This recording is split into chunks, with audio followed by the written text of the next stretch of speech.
You've heard me say this before. RTI is about no child left behind. First and foremost, highly qualified teachers, adequate yearly progress. Those are the two areas that focus RTI. And, of course, it aligns with the IDEA 2004 for when we look at children with learning disabilities. So the IDEA 2004 was the first time you heard the words response to intervention. They've been around forever. Pennsylvania was IST. Did it back then. It's a general ed initiative. The focus is on the general ed supports, curriculum, and instruction. Now, you have some districts that come into RTI through special ed. Now, when that happens, just to let you know, it's hard for teachers to change their belief system, because when they hear that special ed is doing the training, special ed is doing it, they immediately think it's a referral process right back to special ed, and that the ownership for helping these kids is not within the classroom. It's somewhere else. Now, and I will tell you this, as you all know, being a classroom teacher today is not easy. It's very different than when I was in the classroom years and years and years ago. But I think about the types of children that we have, our society with technology. I think about all the things that go on. And then some of our teachers, I walked into a classroom last year in May, 35 kids. There's 35 children sitting in one classroom because of budget or whatever. And how does one teacher teach to the needs of 35 children? And then as I'm talking to that teacher, 4 of them were special ed.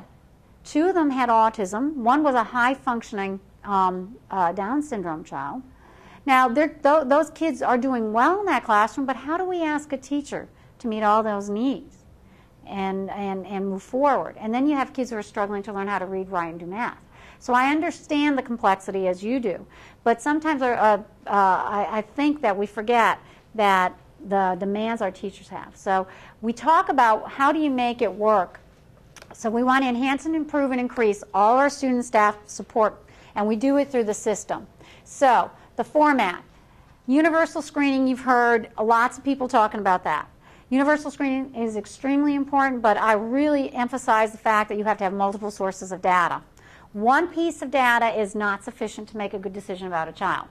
And what we have to teach our teachers to do is understand the universal screeners, all the district's assessments, the formative assessments, the summative assessments, the diagnostic assessments, and then align it into a multiple source format.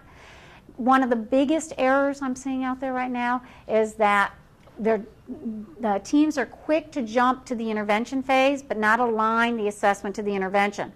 So they'll put them on Lexia, and then I'm looking at the progress monitoring and it doesn't line up. Well, why are you progress monitoring this? Well, because he's the first grade instructional level, but what are you focusing on in Lexia? What is a critical skill? What are you analyzing with your diagnostics?